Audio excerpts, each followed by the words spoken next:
is a lamp unto my feet, and a light unto my path.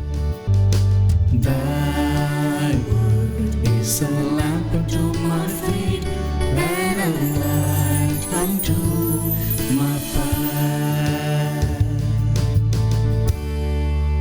First reading, a reading from the book of Deuteronomy, chapter 4, verse 1, and chapter 5, verse 9.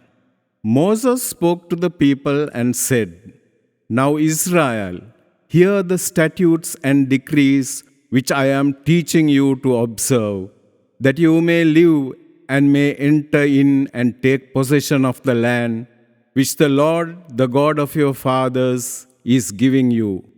Therefore, I teach you the statutes and decrees as the Lord my God has commanded me, that you may observe them in the land you are entering to occupy. Observe them carefully, for thus will you give evidence of your wisdom and intelligence to the nations, who will hear of all these statutes and say, This great nation is truly a wise and intelligent people. For what great nation is there that has gods so close to as the Lord our God is to us, wherever we call upon him? Or what great nation has statutes and decrees which are just as this whole law which I am setting you before you today?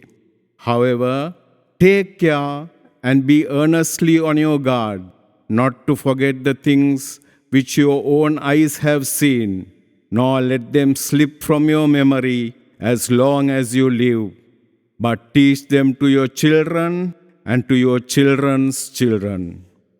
The word of the Lord. A reading from the Holy Gospel of St. Matthew, chapter 5, verses 17 to 19. Jesus said to his disciples, Do not think that I have come to abolish the law or the prophets. I have come not to abolish, but to fulfill. Amen, I say to you, until heaven and earth pass away, not the smallest letter or the smallest part of a letter will pass from the law, until all things have taken place. Therefore, whoever breaks one of the least of these commandments and teaches others to do so will be called least in the kingdom of heaven. But whoever obeys and teaches these commandments will be called greatest in the kingdom of heaven. This is the gospel of the Lord. You and me, as we are Sri Lankans, as we do belong to this state, you and me are expected to practice and adhere to the laws and regulations of this country. No one is exempted.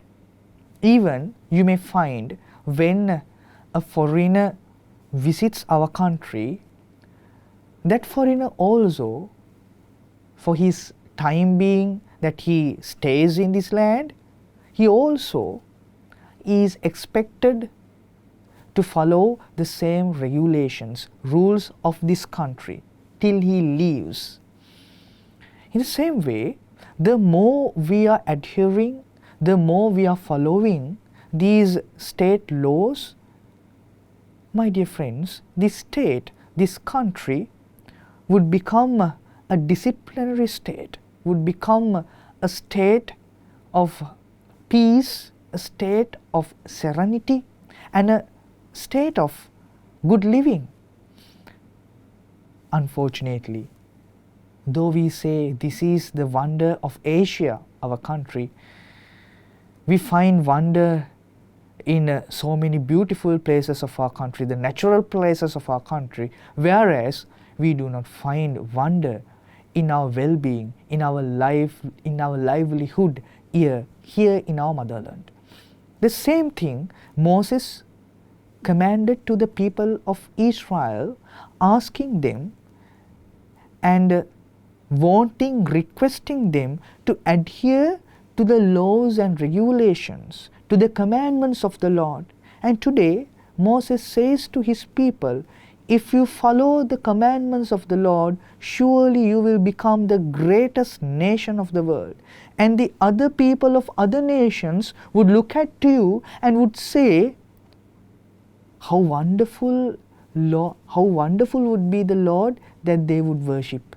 Because when we adhere to the commandments of the Lord, my dear friends, the Lord is assuring us today that He will make us great, that He will make us supreme, not to do the things out of our commandments, but to do the things inside of the commandments.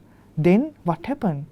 You will become a person of discipline, you will become a person of maturity, and you will become a person of respecting others.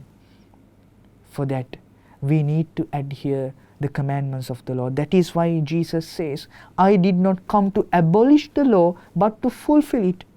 And the Lord Himself, as a human person, as a Jewish person, He adhered to the laws and regulations, rather to the commandments of the Lord. And that is why He ends up today's teaching. The one who follows the commandments of the Lord and the one who teaches the commandments of the Lord will become the greatest in heaven. Surely the heaven will take place, the heaven will build itself here on this earth once we try to adhere the commandments. Thereby, during this season, let us try our best, my dear friends, to adhere to these commandments and to become a wonderful person and to become a wonderful nation before the Lord.